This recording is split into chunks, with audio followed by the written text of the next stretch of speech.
सच्ची संपत्ति है। आप अपने सामने खड़े किसी इंसान की और उसकी बुद्धि से उसके मन में चल रही बातों को पता नहीं लगा सकते। मन की बात केवल प्रेम और सहानुभूति की सहायता से ही तकी जा सकती है। आज हम वर्तमान में जो कुछ भी है वह हमारे पिछले कर्मों का ही परिणाम है और यही नियति है। हम जो भी बनना चाहते हैं या जिस भी क्षेत्र में हम आगे बढ़ना चाहते हैं उसमें हमारे पुरुषार्थ की अहम भूमिका होती है। ईश्वर ने आपको अनुकूल और प्रतिकूल वातावरण दोनों ही दिया है। यह आप पर निर्भर करता है कि आप अपनी बुद्धि का किस तरह से इस्तेमाल करते हैं ताकि उन परिस्थितियों से निपटा जा सके। एक बात हमेशा याद रखना, इज्जत कभी इंसान की नहीं होती। इज्जत हमेशा जरूरत की होती है।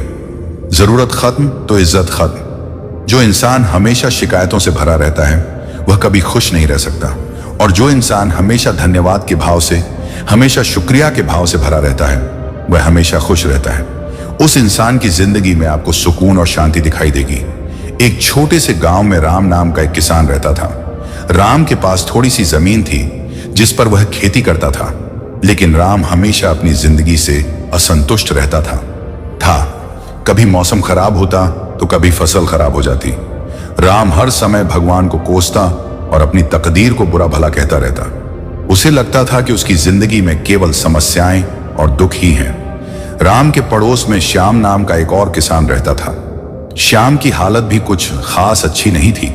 उसकी जमीन भी उतनी ही थी जितनी राम की, और मौसम की मार से वह भी अछूता नहीं था।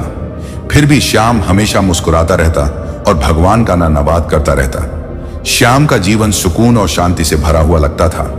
एक दिन राम की मुलाकात श्याम से खेतों में काम करते हुए हुई। राम ने देखा कि श्याम एक टूटी फूटी हल पर काम कर रहा था, लेकिन उसके चेहरे पर कोई शिकन नहीं थी।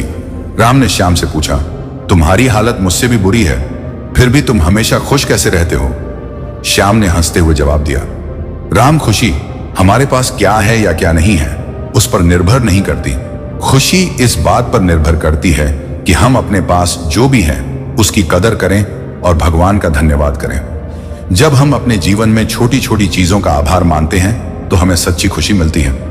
राम ने श्याम की बातें सुनी, लेकिन उसे समझ में नहीं आया कि इतनी कठिनाइयों में भी आभार कैसे व्यक्त किया जा सकता है। श्याम ने राम को एक कहानी सुनाई। श्याम ने कहा, राम, एक बार एक साधु हमारे गांव में आए थे। उन्होंने मुझे बताया कि एक समय की बात है, एक राजा था जो हमेशा खुश रहता था। उसके पास बहुत दौलत और संपत्ति थी, लेकिन वह कहता था कि उसकी खुशी की वजह उसकी संपत्ति नहीं बल्कि उसका आभार का भाव है। वह हर छोटी बड़ी चीजों के लिए भगवान का धन्यवाद करता था। एक दिन उसने